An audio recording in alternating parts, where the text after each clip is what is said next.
Hello friends, स्वागत है आपका आपके अपने YouTube channel Kanwadia classes bye Rajesh में। दोस्तों, आज हम अध्ययन करेंगे बुद्धि पार्ट्स 5 का।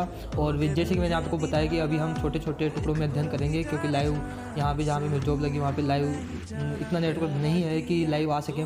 तो आज का अपना टॉपिक है बुद्धि के कारक या फिर उनके घटक। तो कारक और घटक एक ही होते हैं। तो आज वाले जो अपना सेगमेंट रहेगा उसमें हम वास्तविक आयु क्या होती है ये जानेंगे, मानसिक आयु क्या होती है ये जानेंगे, मानसिक आयु का विचार किसने दिया, मानसिक परीक्षण शब्द का सर्वप्रथम प्रयोग किसने किया, बुद्धिलब्धि शब्द का विचार किसका है, बुद्धिलब्धि सूत्र किसने दिया, सूत्रदाता कौन है, सूत्र कौन सा है, सूत्रदाता कौन है, इसका संशोधन किसने किया था, बेसल वर्ष क्या होता है, टर्मिनल वर्ष क्या होता है, ये सारे के सारे हम इस वीडियो के माध्यम से अध्ययन करेंगे। चलिए शुरू करते हैं। तो दोस्तों, एक छोटा सा वीडियो रहने वाला ही है। तो सबसे पहले हम बुद्धि परीक्षणों का ये महत्व की बात, बुद्धि के घटक या कारक। तो दोस्तों, बुद्धि में सबसे पहले अगर बुद्धि के घटकों में आता है तो वो होती है वास्तविक आयु। वास्तविक आयु को इंग्लिश में क्रोनोलॉजिकल एज कहेंगे, जिसे हम CA के द्वारा व्यक्त करते हैं। CA, ठीक है, CA के द्वारा व्यक्त करते हैं शॉर्ट में। तो इसे वास्तविक आयु कहेंगे। और वास्तविक आयु का मतलब होता है किसी की, जिसका हम अध्ययन करना चाहते हैं, उसकी मेन आयु यानी शारीरिक आयु कितनी है, शारीरिक आयु कितनी है उसे हम कहेंगे वास्तविक आयु, जिसे हम C से रिप्रेजेंट करेंगे। इसके बाद में होता है मानसिक आयु। तो इसके बारे में आप बहुत अच्छे जानते होंगे, इसे हम मेंटल एज कहते हैं। कि भाई शारीरिक आयु तो है जो है, उसके अलावा बच्चा स्ट्रॉन्ग कितना है, स्ट्रॉन्ग का मतलब कि उसकी बुद्धि कितनी है, ठीक है, बुद्धि कितनी है ये उसकी मानसिक आयु से पता चलता है। कि जैसे मान लीजिए कोई बच्चा 10th क्लास में पढ़ता है और उसकी जो मानसिक आयु है वो 12वीं क्लास का जो बच्चा है उससे अधिक है या उस तक है, तो ये क्या है, उसकी मानसिक आयु कहलाएगी। तो उसकी वास्तविक आयु तो मान लीजिए 10 साल है, 12 साल है, लेकिन उसमें बुद्धि जो है 14 साल जितने बच्चे जितनी है, तो वो क्या होगा, मानसिक आयु कहलाएगी। तो मानसिक आयु आप समझ गए होंगे, जिसे मेंटल एज कहते हैं। और MA के द्वारा इसको रिप्रेजेंट किया जाता है। और मानसिक आयु का जो विचार है वो सर्वप्रथम किसने दिया था, वो दिया था अल्फ्रेड विने ने। तो याद रखिएगा, मानसिक आयु का विचार किसने दिया था, क्वेश्चन पूछ लिया जा सकता है। तो अल्फ्रेड विने ने दिया था, 1908 में दिया था भाई, 1905 में नहीं दिया था। 1905 में तो अल्फ्रेड विने ने ये परीक्षण किया था, बुद्धि परीक्षण वाली मापनी बनाई थी। तो 1908 में अल्फ्रेड विने ने मानसिक आयु जो चीज़ है, तो इसका विचार सर्वप्रथम अल्फ्रेड विने ने 1908 में किया था। फिर एक नोट आया है और इसमें है मानसिक परीक्षण। तो अभी हमने मानसिक परीक्षण के बारे में पिछली वीडियो में पढ़ा था। तो मानसिक परीक्षण, मेंटल टेस्ट शब्द का सर्वप्रथम जो प्रयोग किया था वो 1890 में केटल ने किया था। ध्यान रखिएगा, मानसिक परीक्षण शब्द का सबसे पहले प्रयोग करने वाले केटल थे, जिन्होंने 1890 में प्रयोग किया था। याद रखिएगा। और सुन लीजिए, मानसिक आयु का विचार किसने दिया, अल्फ्रेड विने ने 1908 में दिया। मानसिक परीक्षण का विचार किसने दिया या शब्द का प्रयोग किसने किया, तो वो 1890 में केटल ने किया था। ध्यान रखिएगा। फिर अब बुद्धिलब्धि क्या होती है, तो बुद्धिलब्धि होती है इंटेलिजेंस क्वोटिएंट। और इसमें होता है, इसे IQ से रिप्रेजेंट करते हैं। IQ बुद्धिलब्धि, ठीक है। IQ शब्द का विचार सर्वप्रथम टर्मन का है। तो IQ शब्द के बारे में सर्वप्रथम बात करने वाले कौन थे, टर्मन थे, या टर्मन के मस्तिष्क में IQ के बारे में विचार आया था, ठीक है। तो IQ के बारे में सबसे पहले विचार किसके मन में आया, तो वहाँ पे आप लिखोगे टर्मन के मन में आया। अभी जो बुद्धिलब्धि होती है उसका सूत्र क्या है, किसने दिया था, तो बुद्धिलब्धि का पहले जो सूत्र था वो 1912 में दिया गया था, विलियम स्टर्न ने दिया था। ध्यान रखिएगा, ध्यान से सुनिएगा, कंफ्यूज नहीं होना है, दो बातें आ रही है इसमें। 1912 में बुद्धिलब्धि सूत्र दिया गया था, विलियम स्टर्न और कुहलमान ने दिया था। विलियम स्टर्न और कुहलमान ने, ध्यान से देख लीजिएगा दोस्तों, विलियम स्टर्न और कुहलमान ने, जो कि जर्मनी के थे, उन्होंने बुद्धिलब्धि सूत्र दिया था, 1912 में दिया था। तो इसे आप भूलिएगा नहीं।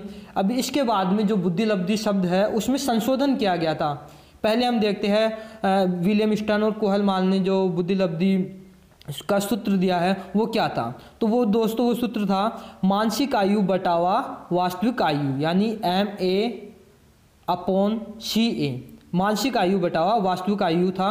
बस यही इनका सूत्र था बुद्धिलब्धि का, जो कि विलियम स्टर्न ने दिया था और कुहलमान ने दिया था, ये जर्मनी के थे। ठीक है, अभी क्या हुआ, इसमें संशोधन कर दिया गया, इसमें संशोधन कर दिया गया और संशोधन करने वाले थे टर्मन थे, और इन्होंने संशोधन किया था 1916 में। और वह जो संशोधन था वो ज़्यादा संशोधन नहीं था, वो सिर्फ इतना था कि उन्होंने मानसिक आयु बटावा वास्तविक आयु को तो वैसे के वैसे रहने दिया, लेकिन उसमें इन्होंने जो ऐड किया वो है into 100। तो into 100 इन्होंने ऐड कर दिया, मानसिक आयु अपॉन वास्तविक आयु into 100 कर दिया इसने। तो mental as upon chronological age into 100 इन्होंने किया। केवल into 100 लगाने से इन्होंने ये संशोधन किया। और ये कब किया, 1916 में किया। किसने किया, टर्मन ने किया। एमए का मतलब क्या होता है, मेंटल एज होता है। सीए का मतलब क्या होता है, क्रोनोलॉजिकल एज होता है। तो दोस्तों यहाँ पे एक दिक्कत आ जाया करती है अधिकतर, कि भूल जाते हैं, कभी वास्तविक आयु को ऊपर कर देते हैं, कभी मानसिक, ये जो वास्तविक आयु भूल के वास्तविक आयु को ऊपर कर दिया जाता है। तो ये जो गलती होती है उसका मैं आपको एक उपाय बता देता हूँ। आपको याद रखना है ये जो ट्रिक मेरा, मावा तो माँ से क्या है, माँ से मानसिक आयु और वा से वास्तविक आयु। तो माँ के बाद में ही वाह आएगा, ध्यान रखना। तो माँ मावा याद रख लेना, ऊपर माँ और नीचे वाह। ठीक है, मानसिक आयु यानी मेंटल एज अपॉन वास्तविक आयु यानी क्रोनोलॉजिकल एज। ठीक है, तो ये ध्यान रखिएगा आप। तो बुद्धिलब्धि सूत्र किसने दिया, 1912 में विलियम स्टर्न और कुहलमान ने दिया, जो जर्मनी के थे। ये जो बुद्धिलब्धि का सूत्र था वो था mental as upon chronological age यानी मानसिक आयु बटाओ वास्तविक आयु। इसका संशोधन किया गया 1916 में टर्मन के द्वारा, और वो संशोधन जो किया गया था वो ये था कि मानसिक आयु बटाओ वास्तविक आयु को 100 से गुणा कर दिया गया। ये बुद्धिलब्धि का सूत्र टर्मन के द्वारा संशोधन के पश्चात बनाया गया। चलिए आगे और देखते हैं। आगे दोस्तों, अभी इसका मैं एक एग्जाम्पल दिया है कि हम किस प्रकार से किसी बच्चे की बुद्धिलब्धि निकाल सकते हैं। वो ये रहेगा, यदि कोई बालक 6 वर्ष का है एवं उसकी मानसिक आयु 4 वर्ष है तो उसकी बुद्धिलब्धि क्या होगी। तो हमारा जो सूत्र क्या था, हमारा सूत्र था MA अपॉन CA, मावा यानी मानसिक आयु बटावा वास्तविक आयु। तो मानसिक आयु बच्चे की कितनी है, यहाँ पे मानसिक आयु जो है वो बच्चे की है 4 वर्ष। बच्चे की वास्तविक आयु कितनी है, बच्चा कितने साल का है, तो बच्चा 6 साल का है। तो मानसिक आयु को ऊपर लिख दीजिए, उसके नीचे ये जो वास्तविक आयु है उसको लिख दीजिए। 4/6 हो गया।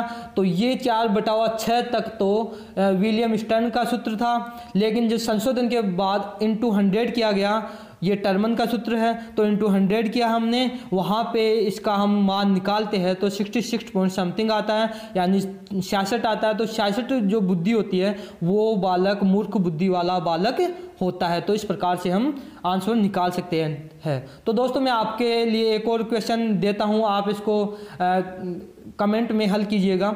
वो क्वेश्चन है, एक बालक जिसकी मानसिक आयु, एक बालक चलो जिसकी जो मेन आयु है वो तो है 14 वर्ष, और उसकी वास्तविक आयु है, यानी जो वास्तविक आयु है वो तो है 14 वर्ष, और उसकी मानसिक आयु है 10 वर्ष। इसका आपको आंसर देना है। तो उसकी बुद्धिलब्धि क्या होगी, मानसिक आयु है उसकी 14 वर्ष और वास्तविक आयु है उसकी 10 वर्ष। इसका मुझे आंसर दीजिएगा आप कमेंट बॉक्स में, मैं आपके जवाब की प्रतीक्षा करूंगा। अभी दोस्तों हमें देखना है कि बेसल वर्ष क्या होता है और टर्मिनल वर्ष क्या होता है। तो बेसल वर्ष का मतलब होता है जिस अधिकतम आयु स्तर के प्रश्नों को बालक हल कर देता है उसे बेसल वर्ष कहते हैं। तो जिस अधिकतम आयु स्तर के प्रश्नों को बालक हल कर देता है उसे बेसल वर्ष कहते हैं। टर्मिनल वर्ष क्या होता है, जिस आयु स्तर के प्रश्नों को बालक हल नहीं कर पाता है उसे टर्मिनल वर्ष कहते हैं। यह आपको समझ में नहीं आएगा, इसलिए मैंने एक सारणी बनाई है छोटी सी, उससे आप समझ पाओगे। जैसे मान लीजिए ये यहाँ पे आपको सारणी दिखाई दे रही होगी, ये देखिएगा। तो इस सारणी में आप देख रहे होंगे 0, 2 से आप समझ जाओगे। देखिए 2 वर्ष, 1, 2, 3, 4, 5, 6 वर्ष, 16 वर्ष तक मैंने इसमें एज लगाई है। और उसमें एक बालक जो इस नीचे वाले देखिए, उपयुक्त ग्राफ के अनुसार एक बालक ने अधिकतम 10 वर्ष आयु स्तर के प्रश्नों को हल कर दिया है। यानी 10 वर्ष तक की आयु के बच्चे जो हल कर सकते हैं वहाँ तक इस बालक ने हल कर दिया। तो यहाँ तक हल कर दिया, तो ये जो हल कर दिया ना, ये वाला क्राइटेरिया जो है वो है बेसल वर्ष। यानी जिस अधिकतम आयु स्तर के प्रश्नों को बालक हल कर देता है उसे हम क्या कहते हैं, बेसल वर्ष कहते हैं। और बाकी के जो बच गए जिसे वो हल नहीं कर पाता है उसे हम क्या कहते हैं, उसे हम कहते हैं टर्मिनल वर्ष। यानी 12 का हल नहीं कर पाया, 13 का हल नहीं कर पाया, यानी 10 वर्ष से ऊपर का जो क्षेत्र हो गया, ये वाला जो एरिया हो गया, उसको वो हल नहीं कर पाया, इसे हम कहेंगे टर्मिनल वर्ष। तो सीधी सी बात है, इसमें कोई दिक्कत नहीं है। अभी आप इसको और भी आसानी से समझ सकते हैं। देखिए, उपयुक्त ग्राफ के अनुसार एक बालक ने अधिकतम 10 वर्ष आयु स्तर के प्रश्नों को हल कर दिया है, तो 0 से 10 तक उसका बेसल वर्ष था। तो जहां तक उसने हल कर दिया वो उसका बेसल वर्ष है। तो बेसल वर्ष किसे कहेंगे, जो अधिकतम आयु स्तर के प्रश्नों को बालक हल कर देता है वो उसका बेसल वर्ष होता है। फिर आगे है, लेकिन वह 10 से अधिक आयु स्तर के प्रश्नों को हल नहीं कर पाया, तो 10 से अधिक वाला टर्मिनल वर्ष होगा। 10 से ऊपर का उससे नहीं आया, यानी 10 वर्ष से 11 वर्ष से 12 वर्ष से 13 वर्ष से 14 वर्ष से 16 वर्ष से, तो इससे 10 से ऊपर वो जैसे जाता है तो उसको नहीं आता है कि उसको वो हल नहीं कर पाता है, तो इस चीज़ को हम कहेंगे टर्मिनल वर्ष। तो उम्मीद करता हूं कि दोस्तों आपको वीडियो बहुत अच्छे से समझ में आया होगा, और कमेंट में आप इस बताइए आपको कैसा लगा, और लाइक ज़रूर करें दोस्तों, क्योंकि आपके लाइक से मुझे प्रेरणा मिलती है और मैं अधिक मेहनत करने की मेरे अंदर जागरूकता आती है। तो हंसते रहिए, मुस्कुराते रहिए और लगे रहिए अपनी स्टडी में। Bye friend.